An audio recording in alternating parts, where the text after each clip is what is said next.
Sziasztok! Üdv mindenkinek! A londoni Trafalgar Square-ra jelentkezem, ahol, ahogy láthatjátok, mögöttem sok ezer ember, pontosan nem tudom hányan, de egészen biztosan több ezer ember gyülekezik, folyamatosan nő a tömeg, és azért jöttek, hogy végre hangot adhassanak véleményüknek, egész pontosan elégedetlenségüknek. Ez az a Trafalgar Square, ahol 1887-ben végbe ment a Véres Vasárnapnak nevezett esemény, ahol tüntetők és rendőrség csapott össze, ami egy véres konfliktusba torkollott, miután a kormány beszüntette a politikai demonstrációhoz való jogot. Élőben szerettem volna közvetíteni helyszínen, sajnos az internet kapcsolat minősége annyira gyenge volt, hogy képtelenség lett volna minőségi felvételt készíteni. Ahogy jártam körbe a helyszínen, meg kell, hogy állapítsam, a nézetek valamelyest eltérnek a tüntetők között.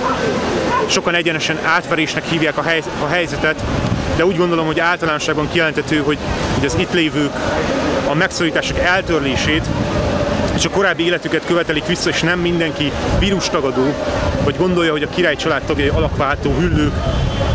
De ez a nap folyamán úgyis ki fog derülni az előadásokból és a tömeg reakciójából. Mindjárt 2:30, én itt vagyok délóta, és a tömeg csak egyre gyűlik, úgyhogy kíváncsi vagyok, mi fog történni később. Reméljük, hogy békésen lezajlik az esemény. A rendezvény egyik fő szervezője, Piers Corbyn aktivista, az angol munkáspárt vezetőjének, Jeremy Corbynnak testvére, és az öreg urat rendszeresen bilincsben távolítják el a rendezvényről, különböző okokra hivatkozva. A rendezvény szervezőinek legfőbb követelései a Coronavirus Act, azaz a koronavírus törvény felszámolása, ami becslések szerint akár munkahelyek millióinak megszűnését is eredményezheti. Többek között a kötelező távolságtartás és maszkviselés, a rendezvények szervezésének limitációi, illetve üzlethelyiségek új nyitvatartás szabályozásai által.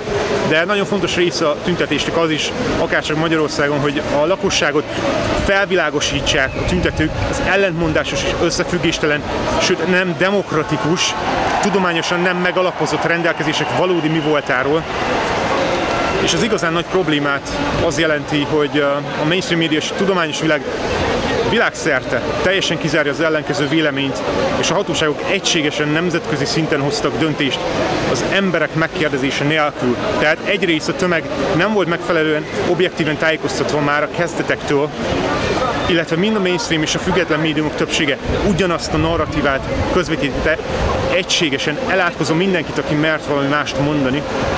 Úgyhogy szeretném megismételni, hogy mélyen együtt érzek a megbetegedéstől, a rettegőkkel és a betegség gondolatától traumatizáltakkal, de egy olyan helyzetbe kerültünk, ahol a mainstream média, a politika és a tudományos világ elzárkózik más elképzelésektől, mélyen megveti a kezdeményezést intellektuális értekezésre, és elutasítják a lehetőségét annak is, hogy az orvostársadalom bármely tagja a retorzió nélkül szabadon előterjeszthesse véleményét.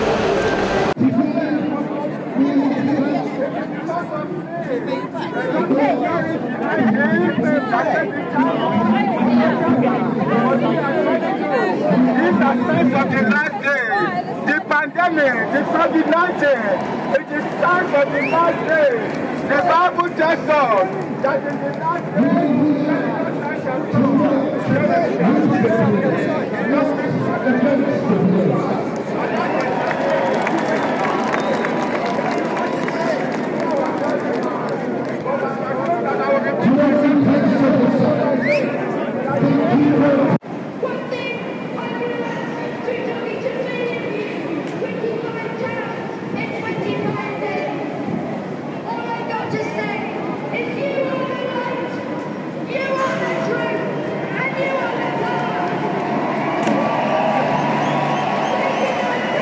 Röviden ennyit szerettem volna elmondani, és most menjünk körbe, megpróbálok szóba legyedni néhány emberrel, megkérdezném, hogy mit gondolnak, illetve miért vannak ma itt, illetve mutatok részleteket is a különböző programokból.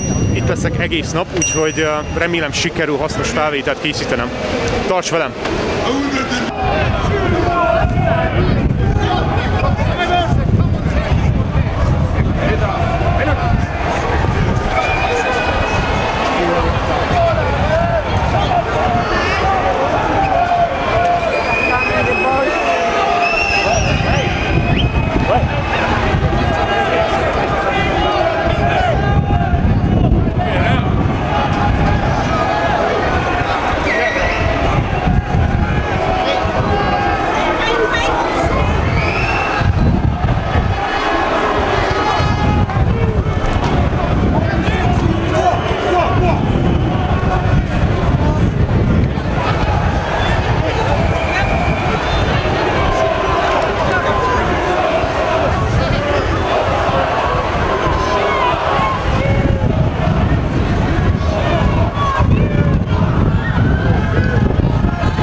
rendőrség egyszer csak megjelent, legalább 50-60 rendőr, fogalmam sincs mennyire, elég nagy csoportnak tűnt. Úgy láttam, hogy embereket kiemeltek a tömegből, illetve birkózás is ment a bizonyos tagok is a rendőrök között. Úgy hallom, hogy más is értetlenkedve áll a helyzet előtt, nem értik, hogy most erre mi szükség volt. Teljesen békességben zajlott a rendezvény. Azt is láttam, hogy érkezett kemény mag, úgymond, emberek, akik kormányellenes szlogeneket kezdtek el énekelni, kiabálni, meg énekelni, szóval valószínűleg ez lehet az oka. Kiemeltek bizonyos reakciós elemeket, láttam, hogy ment a birkózás, 3-4 rendőr rárepült egy-egy illetőre, és elvitték őket bilincsben. Azóta egy kört alkottak a tömeg közepén, feltehetőleg azért, hogy szétbontsák az egységet, de ennek semmi köze a maszkviseléshez, illetve a távolságtartáshoz, ez egész biztos. Úgyhogy meglátjuk, mi lesz belőle. Megpróbálok még emberekkel beszélni, de most mindenki ide koncentrálódik a Nemzeti Galéria bejáratához, és a rendőrök úgy látom, hogy próbálják feloszlatni a tömeget, és elküldenek mindenkit a közelről.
De ahogy mondtam korábban, a rendőrök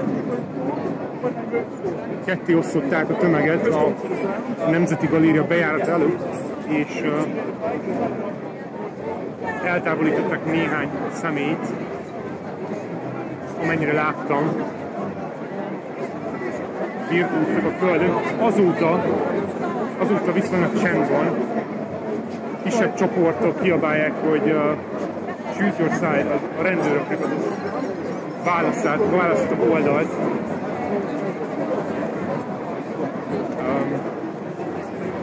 Az elmúlt 1-2 órában egyébként már én is felfigyeltem rá, hogy bizonyos személyek megjelentek, akiket nyilvánvalóan a rendőr ütözik.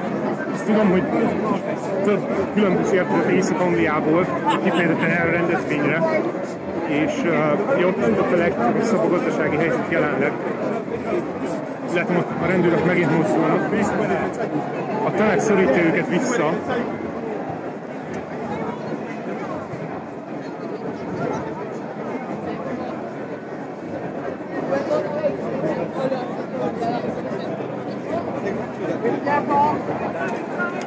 Itt tartunk. Egész világon ez történik. Itt van az ember is, látja, hogy békességben demonstrálnak az emberek, ami egyébként előre be volt jelentve és meg volt szervezve,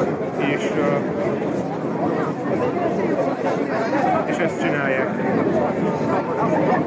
Egyértelmű, aki itt van, szerintem mind tisztában van vele, hogy nem a védelmünket szolgálják, illetve nem minket szolgálnak, hanem megbízóikat. Azokat az embereket, kormányokon keresztül azokat a pénzhatalmi dinasztiákat, akik legalább 120 évre visszamenőleg pontosan dokumentálták terveiket, évszázados terveiket, és az egyetlen akadály egy, mondhatjuk, hogy mindenféle összeesküvés globális rendőrállam létrehozására,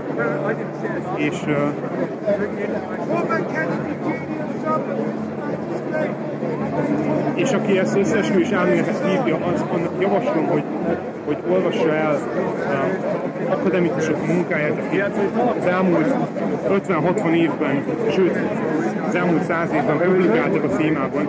Olyanok, mint például Carol Quigley, Bill Clinton Georgetown Egyetemi professzora, mint például Anthony Sutton, Stanford Egyetem professzora.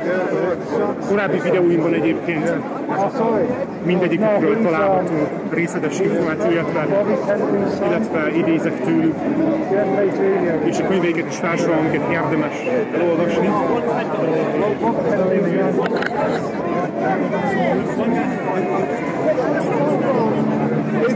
És aki továbbra is ezt viselméletet hívja, annak ajánlom figyelni, hogy például Justus Malins író munkásságnak az antiszemita nézeteiből eltekintve egyébként kifogástalan akademikus minőségű munkája van. És ne feledkezzünk meg Taylor Gatto, amerikai pedagógusról sem, aki a Cornell Egyetem végzetje volt, és New York állam legjobb tanárdíjat kapta, illetve New York város 3-szoros legjobb tanárdíjat kapta. És ott hagyta a tanári pályát azért, illetve könyveket publikált ugyanebben a témában. Ott hagyta a tanári munkát azért, mert rájött saját maga is, hogy az oktatási rendszer, és tulajdonképpen azért lett létrehozva, hogy az emberekkel elfogadtassák rabszolgalétüket, illetve elhallgattassák kritikus gondolatokat.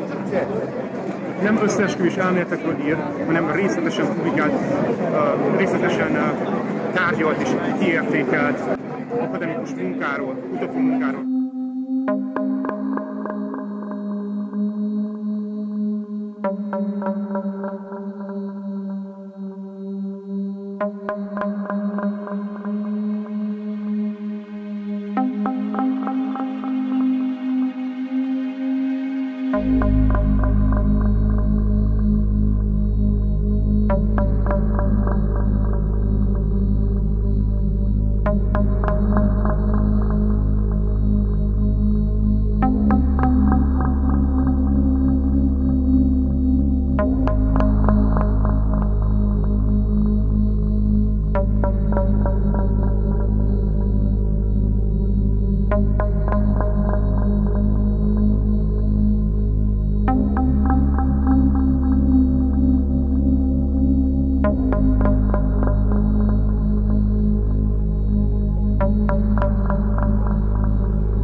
Ennyit a londoni tüntetésről röviden.